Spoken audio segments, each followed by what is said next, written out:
આપણે કાલે હસમુખભાઈ પ્રજાપતિના મમ્મીને બેસવામાં આવે વડોદરા જવાનું. હા બરોબર, કાલે જેનું બેસવું છે તો કાલે મને લાગે છે આપણે બપોરે નીકળી જઈએ. હો અને બીજું તમે જે ઇન્ડિયન લાયન્સ કાંઈક નવું કરવામાં કહેતા હતા, પ્રપોઝલ મૂકવાની વાત હતી, તે તમે તૈયાર કરી કે નહીં? હા, એ તો કરી નાખી છે. આમ તો હવે મગજમાં છે, પણ અત્યારે હું હવે થોડીક મૂકી દઉં બધાને. તો જો તો તમે છે ને એક કામ કરો, એ પ્રપોઝલ બને એટલી આજે જ જલ્દી બની જાય અને લોકો વાંચી લે તો તમારું શું મંતવ્ય છે એ પણ જાણી શકે ને લોકો. બરાબર છે. એટલે હું આજ આમ તો મારે 13મી તારીખે મૂકવાની હતી, પણ આ તને ખબર છે આપણે ઘણા બીજા ઘરના ને એના બહારના ને બધા કામો આવી ગયા એટલે નહોતો રહી શક્યો. પણ ગઈકાલે જ પાછું મને શોભનાબાઈએ પણ યાદ દેવું કે સાહેબ 13મી તારીખ હાલી ગયો.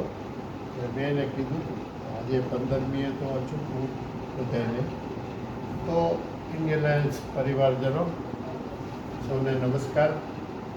એનું તો એ મેં ત્યારે કીધું હતું એમ આપણે 2082 વિક્રમ સંવતના નવા વર્ષથી નવી વિચાર સાથે, નવા જોગ સાથે, નવા સંબંધો સાથે આપણે આગળ વધવું છે. મેં ત્યારે પણ કહ્યું હતું, લખ્યું હતું ગ્રુપમાં, અને અત્યારે પણ ફરીથી કહું છું કે આપણે સૌએ ખાસ કરીને હું મારા વતી કોઈને પણ મારા કામથી, મારા બોલવાથી, મારા આચરણથી, મારા વિચારથી મન દુઃખ થયું, કોઈને એમ લાગ્યું કે આ મારું અપમાન થયું છે, કોઈને એમ લાગ્યું હોય કે મને મારા ઉપર ગુસ્સો થયો છે, તો એ બધાને, અને જેનું નથી પણ કર્યું મેં એ સૌને હું ઈચ્છામી દુગ્ણ ક્ષમાપના. આપણે સૌ ક્ષમાપનાના ભાવ સાથે નવા વર્ષમાં આગળ વધી એવી મારી ઈચ્છા છે. હું તમને એક વાત કહું, હા તમે તો છે ને જૈનો જેવું કરો છો.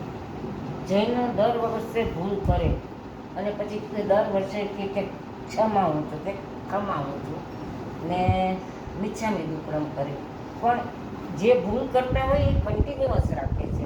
તો મારું માનવું છે કે આ યોગ્ય નથી. તમે એકવાર માણસ ભૂલ કરે, 2 વાર કરે, 3 વાર કરે, પણ પછી ક્ષમા માગીને નહીં, પણ હવે જે તમે જે કરો એ કાયમ માટે તમે કરો એવી મારી અંદરની ઈચ્છા છે. આ 102% હવે જે વારે વારે ફરવાનું નહીં આ બાબતમાં, નવા નિયમો નવું બધું કરવાનું. હવે તું મારી વાત સાંભળ કે આ વસ્તુ હું છે ને બધાને સમક્ષ અત્યારે એ જ કહું છું કે બધાએ બધું ભૂલ જવાનું, ભૂતકાળમાં જે કાંઈ થયું હોય, અને આપણે સૌએ નવા વિચાર સાથે આગળ વધવાનું. તો આ નવા વિચાર સાથે કઈ રીતે આગળ વધવું? મેં તે દિવસે કીધું હતું જે કે મારી આગળ મગજમાં એક પ્રપોઝલ છે. એ પ્રપોઝલ એવી છે કે આપણે નવા વર્ષથી છે ને કોઈના ડ્યુઝ લેવાનું બંધ કરીએ. અત્યારે ઇન્ડિયન લાયન્સની અંદર જે કાંઈ મંદી આવી ગઈ છે અથવા તો ગતિ બંધ થઈ ગઈ છે, તેનું મુખ્ય કારણ એ છે કે આપણા સૌની અંદર, નાની મોટી વ્યક્તિઓની અંદર આપણે જે 700 રૂપિયા ડ્યુઝના નક્કી કર્યા હતા એનાથી કચવાટ છે અથવા તો નારાજગી છે. લોકો મને કમને આપે છે અને પછી ધીમે ધીમે ક્લબની મેમ્બરશીપ ઉપર પણ અસર થતી ગઈ છે અને અનેક ક્લબો આજે જેને કહેવાય ને માંદી થઈને પડી છે. એટલે મારી પહેલી પ્રપોઝલ એ છે કે આપણે 2025-26થી કોઈ ક્લબ પાસે ક્યારેય ડ્યુઝ નહીં લેવાનું. આ ડ્યુઝ દરેક ક્લબ, દાખલા તરીકે 700 રૂપિયા આપણે નક્કી કર્યા હતા. દરેક ક્લબ પોતાના મેમ્બર આગળથી જે કાંઈ રૂપિયા ફી લેવાના હોય એ લઈ લે, અને પણ એને ડ્યુઝ તરીકે કોઈ વસ્તુ, કોઈ પૈસા નેશનલમાં નહીં દેવાનો. એ પોતાની પાસે જ રાખે, પોતાના ક્લબના કામમાં, વિકાસમાં, પ્રોગ્રામમાં વાપરે. નેશનલને તો આ ક્લબે, દરેક ક્લબે એની મેમ્બરશીપના ફોર્મ કમ્પલસરી ભરી અને નેશનલને મોકલાવાના. સાથે બે વસ્તુ ચોક્કસ, આપણે વડોદરામાં જે નક્કી કર્યું તે પ્રમાણે, એક તો ચેરમેન ફંડ અને બીજું Indian Lions development, club development. આ બે ફંડ ઇન્ડિયન લાયન્સને નેશનલમાં જમા કરાવવાના. સાથે સાથે ક્લબના 5 મેમ્બર હોય કે 25 મેમ્બર હોય કે 50 મેમ્બર હોય, એ દરેકના ફોર્મ ભરી અને જમા કરવાના. આ પ્રક્રિયા થઈ તમારી ઇન્ડિયન લાયન્સ XYZ ક્લબની નેશનલ સાથેના રજિસ્ટ્રેશન. હા, પણ હું એમ કહું છું તમને કે આ ફક્ત 25 અને 26 પૂરતું જ રહેશે કે ભવિષ્યમાં પણ આ ચાલુ રાખવાના તમે? મારું તો એવું માનવું છે કે 25, 26 પછી પણ આ ચાલુ રહે. પણ મારે એવો એક વિચાર છે કે આ બધી વાતો, જ્યારે હું વાતો, મારી વ્યક્તિગત પ્રપોઝલ છે ઇન્ડિયન લાયન્સને ફરીથી ધમધમથી કરવાની. તો આ માટે આપણે બધાએ જ્યારે ભેગા થશું આના દિવાળી પછીના કાળામાં, ત્યારે આ પ્રપોઝલ અને એ પ્રપોઝલના અનુસંધાનમાં બીજું શું નડે, શું સારું રહે, આ બધાને વિચાર કરી અને 25-26માં તો રાખશું, 26-27 સુધી પણ રાખશું. પણ પછી તો જે તે વખતની નેશનલ બોડી, નેશનલ એસેમ્બલી એટલે કે આપણી સામાન્ય સભામાં નક્કી થાય એ પ્રમાણે ડ્યુઝ લેવાય. અત્યારે તો મારો મત એવો છે કે આપણે ઇન્ડિયન લાયન્સને રિવાઈવ કરવી, ફરીથી દોડતી કરવી છે, ફરીથી બહોળો એનો વ્યાપ વધારવો છે. તો હાલ તુરત આપણે આ નેશનલ ડ્યુઝ ઉપર મોકૂફ રાખીએ એટલે મીન્સ કે અત્યારે નથી લેવાના. આ શબ્દ આપણે ખાસ સમજવાનો કે આપણે આ બંધ નથી કરી દીધા. આપણા બંધારણ પ્રમાણે લેવાના જ હોય છે નેશનલ ડ્યુઝ આપણે. પણ આપણે અત્યારે 25-26, 26-27માં આ ડ્યુઝ નહીં લે. હા, તો પછી તમારે જે કાર્યક્રમને, અમુક કાર્યક્રમમાં તમે જે તે ક્લબને નેશનલ તરફથી આપો છો, તો એ પણ બધું બંધ થઈ જાય ને? ના, એવું નથી. જો આ હવે શું થશે કે આપણે નેશનલ ડ્યુઝ આપણે નથી લેતા નેશનલ, પણ જે તે ક્લબ એના જે કંઈ ફીઝ હોય છે ને એમાંથી આપણને આપે છે. હવે ક્લબે, દાખલા તરીકે XYZ ક્લબે પોતાની ફી 5,000 રાખી છે. એ 5,000 જ જે ઉઘરાવવાના હોય મેમ્બરશીપ સાથે, તો એમાંથી અત્યારેના સંજોગોમાં 700 રૂપિયા હોય આપણે નેશનલ ડ્યુઝ, તો એ 700 રૂપિયાનું ફંડ એને અલગ જ રાખવાનું. એને પોતાના કાર્યક્રમ માટે, પોતાના પ્રોજેક્ટ માટે, પોતાના બીજા કોઈ એને વહીવટી કે બીજા કોઈ ખાણીપીણીના ખર્ચમાં એ નેશનલ ડ્યુઝ નહીં વાપરવાના, પણ એનો પોતાના પ્રોજેક્ટ માટે, પોતાના કાર્યક્રમ માટે વાપરવાના. અને ઉપરાંત આપણે જે નેશનલને ચેરમેન ફંડ અને ક્લબ ડેવલપમેન્ટ ફંડ, આ બે વસ્તુ, બે રકમો જમા થશે. પણ એ બહુ ગણનાપાત્ર રકમ નહીં થાય. એટલે લગભગ કેટલા રૂપિયા થાય? એ 30 ક્લબ થાય કે 50 ક્લબ થાય તો 1 લાખ રૂપિયા 1.5 લાખ રૂપિયા થાય.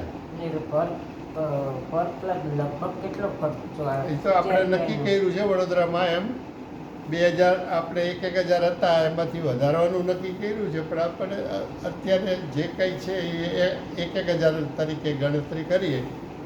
તો એટલે મારું કેવું છે કે જે પહેલાં હતું એ પ્રમાણે પાછી શરૂઆત કરવી, બરોબર ને? કેમ એમ? એટલે શું? તમે કીધું હમણાં, બરોબર, કે 2,000 રૂપિયા. તો પહેલાં આપણે કેટલા લેતા હતા ચેરમેન ફંડના? 2000 જ લેતા. આપણે 2,000 રૂપિયા લેતા એ ચેરમેન ફંડ અને national development fund, club development ફંડના લેતા, બરાબર. હવે આપણે એની સામે આપણે ક્લબ ડ્યુઝ લેતા, નેશનલ ડ્યુઝ. હવે એ નેશનલ ડ્યુઝ 700 રૂપિયા લેખે લેતા. આજે કોઈ ક્લબમાં 20 મેમ્બર હોય તો 14,000 રૂપિયા એને નેશનલને દેવા પડતા. હવે એ 14,000 નહીં દેવા પડે, ફક્ત 2,000 કે 3,000 જ દેવા. અને પછી આ રીતે થયેલા પછી આપણે દરેક ક્લબને કંઈક ને કંઈક આપણે નેશનલમાંથી આપવાનું થતું, એ આપણે આપશું જ.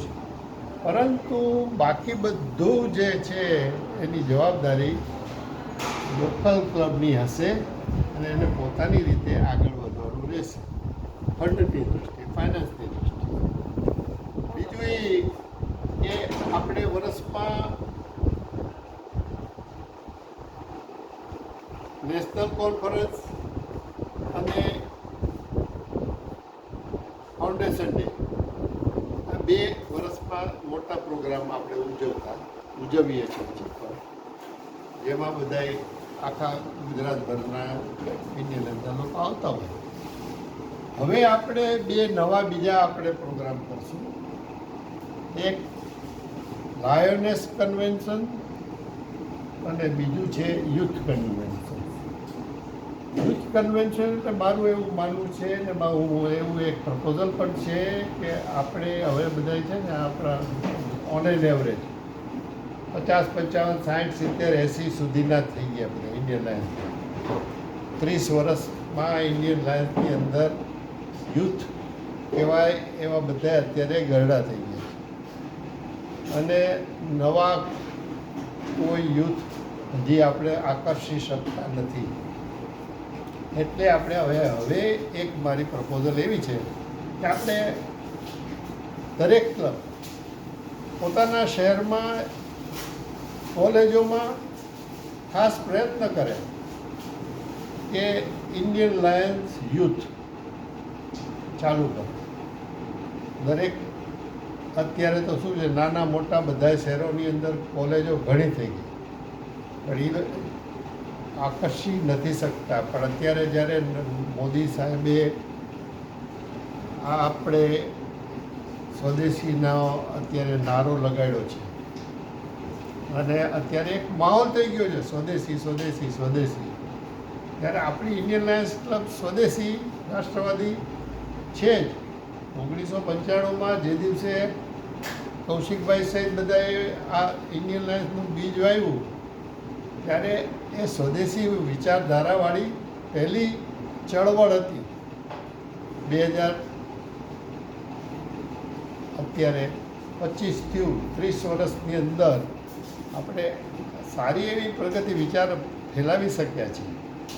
પણ મારું એવું માનવું છે કે અત્યારે જે મોદી સાહેબે સ્વદેશીનો નારો ચડાવ્યો, એ નારાને લઈ અને આપણે યુવાનોને આપણે આકર્ષીએ.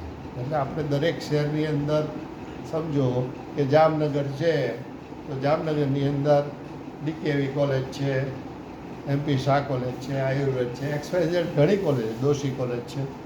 તો આ દરેક કોલેજમાં Indian Lions youth DKV college, Indian Lions youth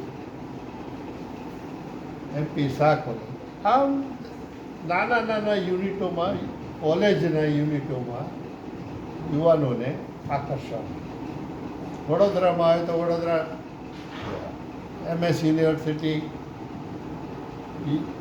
Indian Lions MS university, પછી Indian Lions architect faculty, Indian Lions engineering faculty, આમ જુદી જુદી. ત્યાં વધારે કોલેજો નથી પણ ફેકલ્ટીઓ અનેક છે. અને તેવી રીતે રાજકોટ છે, મોરબી છે, નવસારી છે, પોરબંદર છે, બધે ઠેકાણે કોલેજોને પકડી કમસે કમ એ બાને 15-20 યુવાનો આપણે ભેગા કરી આપણી સાથે લાવશું તો આપણી ક્લબની અંદર પણ નવું લોહી આવશે. આ મારો એક પ્રપોઝલ છે અને એની અમલ કરવાની આપણે પછી વિચારીશું.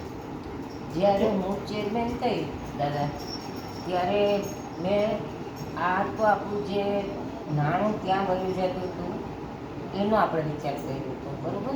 પણ હું જ્યારે ચેરમેન થઈ ત્યારે મારું ફર્સ્ટ પ્રેફરન્સ મેં મારા લેક્ચરમાં કાયમ કહેતી હું કે જે આપણું યુવાધન, હવે આપણે ભારતને પાછું સોનાની ચીડિયા બનાવવું હોય તો જે આ પરદેશ યુવાધન જતું રહે છે એ યુવાધનને કેવી રીતે રોકાય. અને એ એટલે તમારી જે વાત છે એ એકદમ મને સારી લાગી કે યુથ જે પરદેશ જતું રહે છે, પણ હવે તો સમય એવો આવ્યો છે કે પાછો જે યુથ અને આપણી ભારતીય સંસ્કૃતિ અનુસાર કે જે કુટુંબકમ વસુદેવ કુટુંબ વસુધૈવ કુટુંબકમની જે ભાવના છે, તો આપણા આમાં એવું બાળકો છે કે અહીંયા જ રહે. જ્યારે પણ સ્થાપના થઈ ત્યારે અમેરિકી ડોલરમાં આપણા ડ્યુઝ જતા એનો આપણે વિરોધ કર્યો હતો. આપણે એટલે ત્યારે ઇન્ટરનેશનલ લાયન્સની અંદર રહેલા આ હાલના બધા ઇન્ડિયન લાયન્સના સ્થાપકોને પ્રેરણાઓ દેતી એ લોકોએ વિરોધ કર્યો હતો કે અમારે શા માટે ડોલરમાં ડ્યુઝ દઈએ. તમે ભલે ને 5,000 રૂપિયા ડ્યુઝ રાખો પણ અમે તમને ઇન્ડિયન રૂપીઝમાં જ દઈએ, જે ત્યાં ઇન્ટરનેશનલે ત્યારે માન્ય નહોતું રાખ્યું ને હજી નથી માન્ય રાખ્યું. એટલે અત્યારે જે રીતે ટેરિફ વોર થઈ અને એમાં અમેરિકા જે રીતે વર્તન કરે છે એના ઉપરથી આપણે વિચારી શકાય કે અત્યારે મેં હમણાં જ કેલ્ક્યુલેશન કર્યું હતું મોદી સાહેબના પ્રવચન પછી કે દેશની અંદર ઇન્ડિયન લાયન્સ અને રોટરી જેવી ઇન્ટરનેશનલ સંસ્થાઓ દર વર્ષે 500 થી 700 કરોડ રૂપિયા છે ને ડોલરમાં અમેરિકાને આપી દે. હવે આજે એક નાની સેક્ટર છે ફાર્માસ્યુટિકલ, તો એ ફાર્માસ્યુટિકલ સેક્ટર 25,000 કરોડ રૂપિયા એક્સપોર્ટ કરતું હોય અને એની સામે આપણે 500-700 કરોડ રૂપિયામાં આવે તો નાના આપણે અમેરિકાને બહુ જ આપણે આપી દઈએ છીએ. તો આપણે એનો પણ વિરોધ છે મારો. એટલે જ હું કહું છું કે આ તો ઠીક છે એ હતું, પણ આપણો તમે અત્યારના એવરેજ સ્ટુડન્ટ ગણો કે એવરેજ એક સ્ટુડન્ટ જાય છે એ અમેરિકાના કેટલી ફી આપણા રૂપીઝમાં આપી એટલે જ દે મારો છે. મુદ્દો એ જ છે કે આપણે સ્વદેશી માહોલ ચાલ્યો છે તો એ સ્વદેશી માહોલમાં દરેકને સમજાવવા જોઈએ અને દરેકને આ રીતે યુથને આપણે આપણી તરફ આકર્ષવા જોઈએ. આજે તો આપણી તરફ એટલે મારો તો એ હું ઇન્ડિયન લાયન્સ તરફ ને ઇન્ડિયન લાયનવાદ સમજાવું. ઇન્ડિયન લાયનવાદ એટલે રાષ્ટ્રવાદી વિચારધારા, સ્વદેશી વિચારધારા, આત્મનિર્ભરતા, આ બધું ઇન્ડિયન લાયન્સમાં આવી જાય. ઇન્ડિયન લાયનવાદ આપણે ફેલાવવો છે. આપણે ખૂણે ખૂણે જ્યાં જ્યાં થાય એક વ્યક્તિ પણ તૈયાર થતો હોય તો એને પણ આપણે મેમ્બર બનાવશું અને આપણે ગમે ત્યાં ઇન્ડિયન લાયનવાદ ફરશે તો ઇન્ડિયન લાયન્સ ક્લબ પણ ફેલાશે. આ વિચાર સાથે હું સૌને વિનંતી કરું છું કે આ વિડીયો જુઓ, જોયા પછી તમને કોમેન્ટ કરવાની ઈચ્છા થાય તો માત્ર સારું બરાબર છે, એવું જ લખજો, બીજી કોઈ લાંબી વાત નહીં. તમને એમ ઈચ્છા થાય કે આ હિતેશભાઈએ જે પ્રપોઝલ મૂકી છે એ બરાબર નથી, તો એમાં નીચે લખજો ચોક્કસ બરાબર નથી, અસહમત.